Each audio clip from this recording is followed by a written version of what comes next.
மத்திய அமைச்சர் பதவிக்காக பாஜகவை தமிழ்நாட்டிற்கு முதலில் கொண்டு வந்ததே திமுக தான் என்று முன்னாள் அமைச்சர் கே.சி. வீரமணி குற்றச்சாட்டு தெரிவித்துள்ளார்.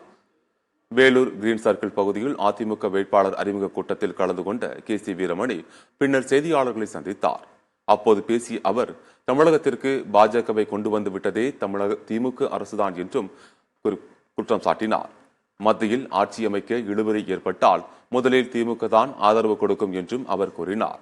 இந்த முறை அதிக வாக்குகளை பெற்று அதிமுக நிச்சயம் வெற்றி பெறும் என்றும் கே.சி. வீரமணி தெரிவித்தார். சிஎம் சொல்றாரு, நீங்க பொறுத்திருந்து பார்க்க தான் போறீங்க. கடந்த காலங்களில் தமிழ்நாட்டுக்கு பாரதிய ஜனதாவை கொண்டு வந்து எனக்கு மந்திரி பதவி கொடுக்குறாங்கன்றதுக்கோசம் தமிழ்நாட்டுக்கு பாரதிய ஜனதாவை கொண்டாந்து விட்டதே திமுக தான்.